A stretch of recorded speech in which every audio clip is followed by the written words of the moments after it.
All right, round 6 of the A-League men for season 24-25. We have a few more teams with buys this week. Sydney FC and the Central Coast Mariners both have back-to-back weeks in AFC competition, so they're going to sit out for this week, as well as the Wellington Phoenix. They get to go rest on their laurels, sitting, equal top of the tree on points. No, that's not quite right. Equal second with victory, and they have equal goal difference. So I'm not quite sure how they just sit on second, everybody, head-to-head, but... isn't it? Is it head-to-head? I don't know. Does I don't know. discipline come in first? No, Yellow cards? I mean, we've got so many different tiebreakers and whatnot. I just want to say it was the last side to score that goes on front. And because Wellington beat Victory 1-0, they were the last side to score out of those two. That makes as much sense that makes as much sense as anything, right? Yeah, I think you're right, Jacob. Head-to-head probably is the kicker in there somewhere. But we're starting off with Adelaide United versus Perth Glory. Jacob, let's go to you. What's your tip? Adelaide. Perth are awful this season. It's like I want Perth to be good, but the fact of the matter is they're just not very good. And Adelaide are undefeated. I mean, you've got to give them props. Okay, yes, they've sort of eked their way through, and it's been a couple of close wins and things, but wins are wins in this competition. There's only so much you can do, and if they're getting results, they're getting results. It's an undefeated start to the season. One of only obviously two teams to do it so far this season, alongside Auckland. The defense is still shaky, but it's not like Perth have been scoring goals for fun. And Perth's defense is, as we've seen, not fantastic, and Adelaide in attack look really dynamic and effective. So, I'm thinking it's going to be a multi-goal victory for United over Glory. Yeah, Paletti, Perth bad. That means opposition win. Aren't Adelaide also bad? Like, I know they just played Brisbane Roar, so that's probably not the best indicator to use. Can I say that this is gonna either be like a 0-0 draw, or it's gonna be like a 5-4 bonkers sort of game? That's all I'm getting from this. It's gonna be one extreme or the other. There's no pedestrian 2-0, 3-1 sort of game. It's gonna be one extreme or the other here. Christian? I'd be completely shocked if this game ends in 0-0. I expect Adelaide to run absolute rampant against a woeful Perth side, and just laugh at how the stars have aligned for Adelaide so far. Obviously had the bye in the first week, had an extra week to recover and recoup and sort of get their ideas together, and then the rest of their fixtures, they haven't really played the best teams. And can only play who's in front of you, Christian. I was about to say, you can only play who's in front of you. You took the words right out. That's one of your favourite lines. So, I think Adelaide convincing us to see maybe a 2-3-0 win. Anything other than that, I'd be pretty shocked in Adelaide. All right, next game, Auckland FC versus the Newcastle Jets. It's a little bit of a theme of high-placed versus low-placed opposition so far for this round. You look at Auckland at home. They're going to be building up to the derby the week after. I don't see plenty of them losing their perfect record here. No, I don't either. Newcastle, can you hear Auckland from all the way down there? I'm just not sure because there's such a gap on the table between them. Look, I think Auckland, they've shown that they're a formidable force in New Zealand, whether they be at home or on the road to the Knicks in the derby. I think I'm going to say a draw. I think that the sooner we have a not so perfect side in the competition, the better it is for balance. Sorry. I've opened up with, I don't see them losing their perfect record, and you say I don't either, and then call a draw is wild. No, I understand that, but I think they're going to win, but I also just want to see a draw because I think the sooner we have a non-perfect side in the competition, like everyone on the side is not perfect, the better it's going to be for the league as a whole, I think, because otherwise Auckland is going to continue to build this gap at the top of the table. And, for all we know, the Premier's Plate race will be over by round 15, and no one wants that. Well, wouldn't an incredible story that would be, right, Christian? It would be, and this is where my prediction is going to come into play. And I said before recording it's going to be an ugly one. So we mentioned in the podcast that Auckland have obviously gone, They've kept clean sheet in all 4 games, still yet to concede. I think this is the game where that streak ends. I think Newcastle will score against Auckland. So that's my first official prediction. And to add into that, I think Newcastle don't lose. Because I see this as a bit of a banana skin for Auckland. Obviously, coming off the Unite round, that was obviously a big fixture, neutral ground against MacArthur. And then the following week, I think they'll have one eye on the derby. So I think this is going to be a real test for Auckland. Obviously, travelling back to New Zealand, haven't done that before this season. So another real test. Like I said, it's going to be real ugly. So you think this is a banana peel for them, but Adelaide and Perth, like Perth isn't a banana peel for Adelaide? Yeah, because of the reasons I just said. Where arguably Adelaide are not even arguably, they are a worse side than Auckland. Jets have.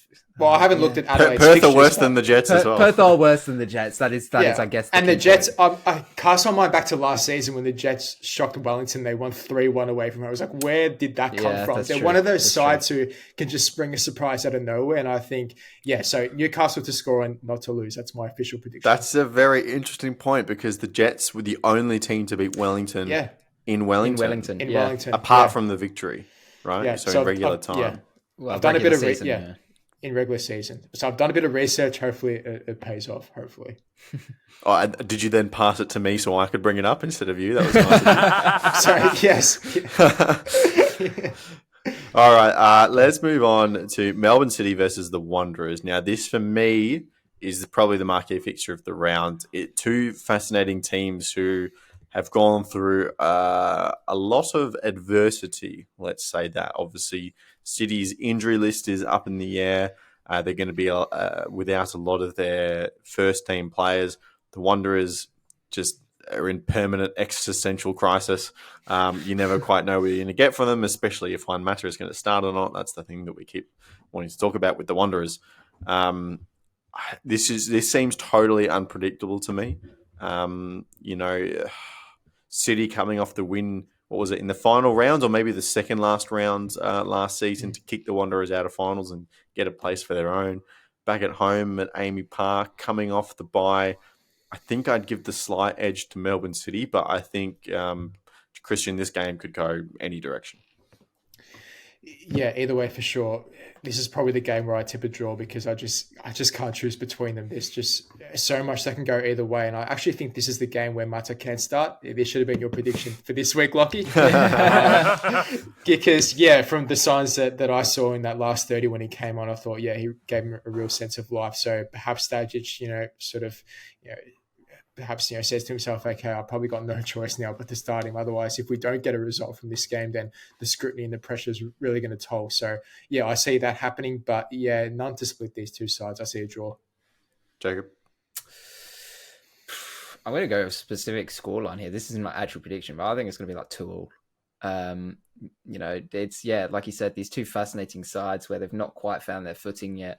City just a bit lackluster. The Wanderers have all these different things going on, and it feels like at this point in time they're about evenly matched to the point where they can both find success against each other, but I don't think either side will have that cutting edge to actually get the result. So I think there'll be goals, but I don't think that there'll be an actual winner. You know what else I like about this fixture, Paletti, is I've got all of them up in front of me and just the two circular badges right next to each other. It just is that the so first clean. thing that pops up to your mind? Is that it is. It just looks. It's so nice to look at. It's lovely. Well, this is. It's funny you mentioned that because I'm going to predict that a team with a circular badge will leave with 3 points. No, that's not my prediction. But no, I look, for me, I think I don't know how the Wanderers. I don't know. I'm not convinced by them. And I know I said this all of last season when it came to the Wanderers women, and every single week they kept proving me wrong. But this is a fascinating one. Now, before I potentially give my official prediction, I do want to ask a clarifying question. Where do we stand on the concept of the one club mentality when it comes to a prediction? In what As in regard? what? In the respect that this is a double header, which sees Melbourne City women versus Western Sydney Wanderers women, and Melbourne City men versus Western Sydney Wanderers women. Oh, I feel like we can't stretch the precedent here. It's an A-Leagues man. Again, I'm going to bring up the Doherty Cup again. Every time this argument comes up, I'm going to go back to it. I wanted to ask the question because I thought I had a very good prediction that cleared quite a high bar. Since you all seem to think that I can only clear low bars. That's okay. Yes. I will keep... That's okay. Do you want to say it though? What was it? What was it going to be? My prediction was going to be that the Wanderers, as a club, leave Amy Park with 2 or less points.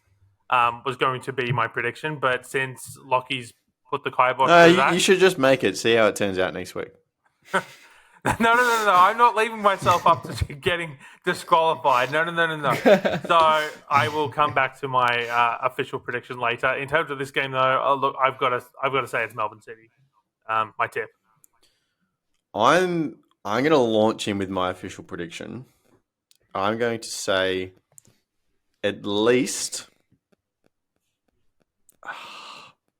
I'm deciding between 4 and 5. At least 4 goals. At least 4 goals total scored in this match. I want to looking for a little bit of chaos. I think that's my prediction for the week. Macarthur FC versus Brisbane is the TV fixture on Saturday night. Jacob, let's go to you. What a fixture! Oh yeah. This is honestly another one where I can see goals. To be honest, and if Brisbane want to get a result, we know they're going to have to score a bunch of goals because we know how leaky their defence have been. We know that Macarthur, when they're on it, they can score a lot of goals. You know, Yakalish has been fantastic. Germain hasn't really quite got his scoring boots on this season, so that's still to come from him. You know, it's two sides that, you know, Macarthur sort of stumbled a little bit recently with some of their results and are going to be looking to get back on the right foot. Brisbane are going to be looking to actually get a result. So I think it actually could be quite an entertaining game. And I know that, Lockie, you were not all that pleased when you saw it in the prime Saturday night fixture slot. But I do think it could be an entertaining game. And I'm actually going to put my prediction in here because it doesn't relate specifically to this one. But in general, there's a couple of fixtures here where I can see goals. So I think that there are going to be at least 2 games. There are going to be 2 games with at least one team that scores 3 goals. So that's, you know, yeah. So it's not just 2 teams will score 3 goals. There will be 2 games with at least one team that will score 3. Because I could see this being a 3-3. I could see, you know, City Wanderers being 3-3. I could see, you know, Adelaide Glory being high scoring as well. So I think that there are possibly goals here, and I do think that we'll see that in more than one fixture. I reckon that's a low bar from the league leader. I don't know. Just, throwing that out there. Low bar? I don't know. Low bar, says the guy who's gone, oh yeah, it will end in more than a or at least a 2-2 draw sort of thing in the Wanderers City. 4 goals total. 4 goals In a total. fixture in which they were What's the league average? What's the league average? What? specific 3 match. point something? 3 point something? Yeah, and I'm it's going just a little above bit that. more than average. Just a little bit going more than above average. Oh, you want to talk about a low bar? One Well, game. if you one want to talk game, about averages, three 3.2, predictions. sometimes they're all going to be on one team. You know, you're going to get 3 goals from one side. Yeah, So- but and that's you're less giving likely. your chance room. That's You're less giving yourself likely room to fail. What can of worms have I opened here? The bickering. All right, let's finish it off. I know I haven't gone to everyone, but let's get through the game, shall we? Final game of the round is Western United against Melbourne Victory. Christian, the not a derby. Western coming off a win and Victory, their first loss. Yeah, obviously originally this game was supposed to be played in Tyne, but because of policing issues, it's been moved to Amy Park, so it's a Sunday instead of a Saturday. Whether that plays a factor and that benefits Victory, maybe slightly, but nonetheless, I expect Victory to bounce back after that defeat against Phoenix and get the 3 points here. Whether it's going to be easy, I'm not quite sure. These games between these two sides are usually relatively close, so I see perhaps maybe a 2-1 win for Victory, but yeah, I do see it tight indeed. Paletti, what about you? Look, for me, this is where my prediction is going to come in for this week. So I am going to say that the 3 teams beginning with M will walk away with at least 6 points. So we have Melbourne City FC, Macarthur FC, and Melbourne Victory. 3 teams, all At beginning with least 6 M, points. and they're going to get at least 6 points out of this weekend.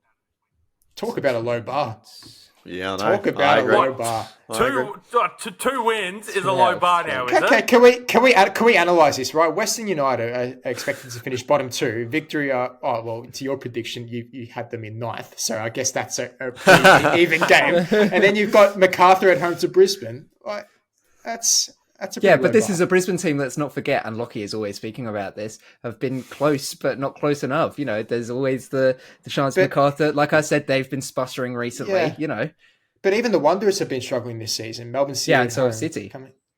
All right. We've been going off on tangents too often in these videos. We've got to keep it a little bit concise. That'll do for our round, 6 preview. Okay, predictions from the car edition. Don't worry, I'm parked. I'm going to go no nil or draws, so at least a goal in each game. Over 0.5 goals in every single game this round. I don't know if I have to be clearer, but no confusion there. Lock it in. Get me on the board. 3 points. Thank you. Let's dish out the votes, okay, for round 5. So, look, I think we can agree that Paletti and Christian are getting votes. Congratulations, you got 2 correct predictions. We need to decide who gets the 1. So now, I said that Matter would start. He obviously got on the pitch, so there's a little bit of credit there. Will said there would be 2+ red cards and exactly 2 draws. He tried to renege on that, by the way, during the week, saying that he meant 2+ draws as well. But if you look back at the tape, that is not what he said. He only got 1 red card and no draws anyway. So he's pretty far off. And Jacob, you said you'd get 2 hat-tricks, which didn't come off either. I know you have something prepared. It's rubbish, but go on, spurt it out. Did I specify hat tricks of goals? That's what. No. I mean, I'm not even gonna. I'm not even gonna argue. I mean, Lockie gave me the fuel for it the other night at one of the games because we were mentioning it. I was like, I've got to get on Sunday. I'm gonna have 2 hat tricks, and you were like, oh well, if you look at just goal contributions, there are. I didn't. No. I didn't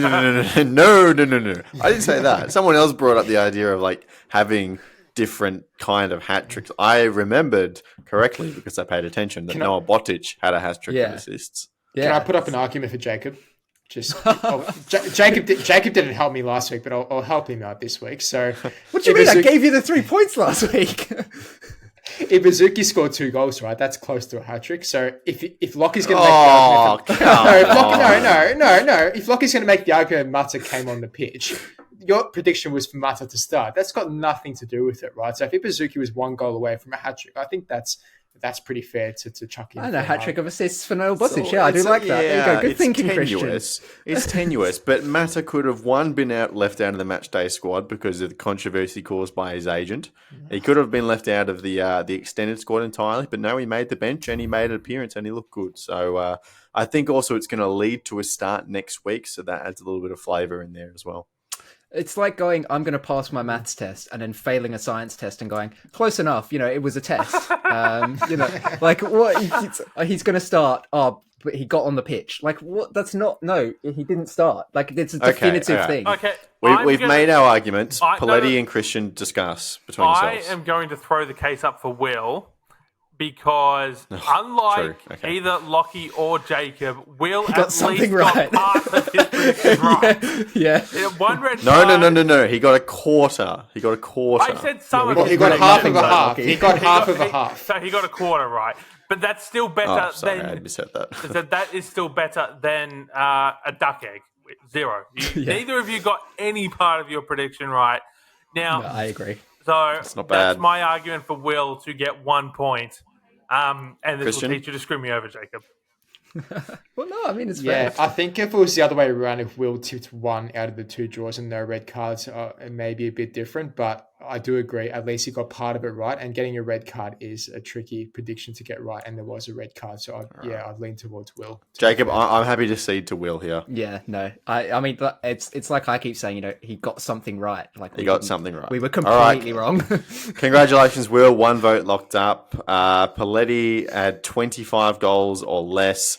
There were only 20. Of course, Jacob brought up the league average. We've been talking about this so much, but it's roughly 3 points to a game. That gets you to 19, 20 goals.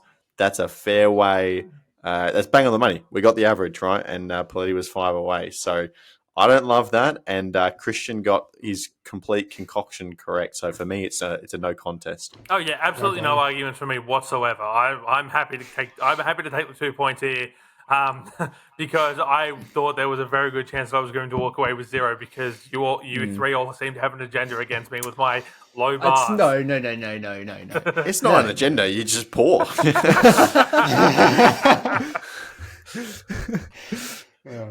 I'm amazed. That's wrapped up quickly then. No argument I know. about last week. Perfect. It's And can I gone just from- add? What do I have to can we- argue? Christian hit 3 out of 3 perfect. Like, I have no Yeah. argument whatsoever. I can't even say, 28 last year and had Wellington found a second and Melbourne Victory decided to play attacking football or whatever. Like, I have no argument whatsoever. Like, Kucharski gets his goal. Like, I've got no argument here to say that I should get 3 points. I'll take my 2 and I'll walk away happy. Well, let me give out some very concerning news. Christian, That means is Christian's now on top. in the lead. Something's Something's gone terribly wrong here. on 9 We're votes. match fixing going on. We're What's in a going on? parallel universe here. I don't Yeah. like this. It's crazy. So Christian's on 9. Jacob and myself are still tied in second on 7. Then Paletti on 5 and Will on 2 gets his second vote of the season. So there's a long way to go, but I'm getting a little worried. Christian does not have any clear air. Hey, on top. I've kept my receipts. I've kept my screenshots. I'm going to show you at the end of the season. I warned you. All right, I warned you. All right, well, you got to keep up the form. That'll do for today. Then we kept it under 20 minutes by the looks of it. So well done, everyone. That's good improvement on last week. Proud of us. But yeah, we'll look forward to another good We nailed week. the X's and O's, and who'd have thought that having a 4th person here would bring the time down? Yeah, true. I mean, we had 5 the week before as well. Yeah. So, efficiency, I guess, is key. But that'll do. We'll catch you next week for round 7.